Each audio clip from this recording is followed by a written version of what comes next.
The first knock came at exactly 2:13 a.m. Daniel woke instantly, not groggy, not confused, just alert. He lay still in bed, staring into the darkness of his room. His heart thumped quietly, matching the silence around him. The digital clock beside him glowed faintly red. 2:13. Knock, knock. It came again, slow, deliberate, from the front door. Daniel sat up, his blanket sliding off his chest. He lived alone, no roommates, no girlfriend, no one who would show up unannounced in the middle of the night, especially not in the pouring rain. He could hear tapping against his windows. He reached for his phone. No missed calls, no messages. Another knock, knock, knock. This time, louder. He swung his legs off the bed and stood, his feet cold against the wooden floor. Every instinct told him not to answer it, but curiosity, dangerous, stubborn curiosity, pulled him forward. The hallway was darker than usual, like the shadows had thickened overnight. "Hello?" he called out, his voice sounding smaller than he expected. No answer. He stepped closer to the front door. The rain outside was heavier now,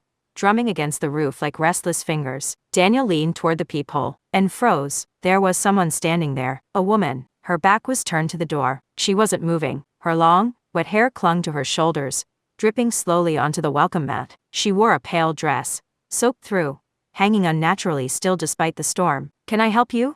Daniel said, louder this time. The woman didn't respond, didn't move, didn't even breathe, at least, not that he could see. A cold unease crept into his chest. "Are you okay?" he asked. Still nothing. Daniel hesitated, then reached for the lock. The moment his fingers touched it, knock, knock, he jumped back. The sound hadn't come from the front door. It came from behind him, from inside the house. Slowly, Daniel turned around. The hallway stretched empty behind him, leading back to his bedroom. Everything looked normal, too normal. He swallowed hard. "Hello?" Silence. Then, knock, knock, this time from the kitchen. That wasn't possible. He lived alone. He knew he locked every door and window before going to bed, didn't he? He glanced back at the front door. The woman was still there, unmoving, facing away. But something felt wrong. He leaned in again, squinting through the peephole. Her head, it looked slightly tilted now. Had it been like that before? A faint whisper brushed against the door.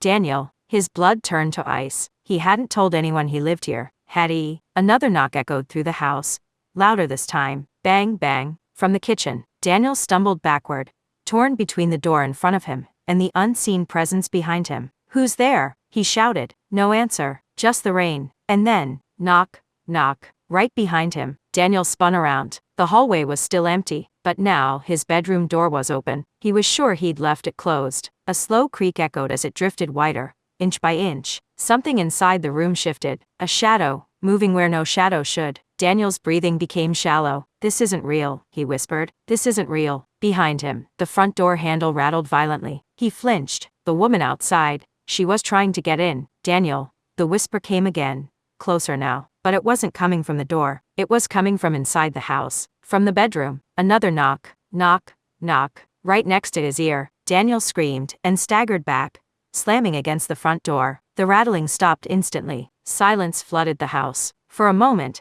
everything was still. Then, a third knock, knock, just once, soft, right behind him. From the front door, Daniel turned, trembling, and looked through the peephole one last time. The woman was gone. The porch was empty, only rain. Relief washed over him in a shaky wave. "It's over," he whispered. He laughed nervously, running a hand through his hair. "Just a nightmare. That's all." Knock, knock. Daniel's smile vanished. The sound came from his bedroom. Slowly, carefully, he turned his head toward the hallway. The bedroom door was now fully open, and standing in the darkness inside was the woman, facing him, her head tilted unnaturally to one side, her face pale, eyes wide, unblinking, and smiling. Water pooled beneath her feet, spreading across the floor. Daniel couldn't move, couldn't breathe. She raised one hand and knocked against the inside of the bedroom wall. Knock, knock. Then she whispered, "You shouldn't have opened the door."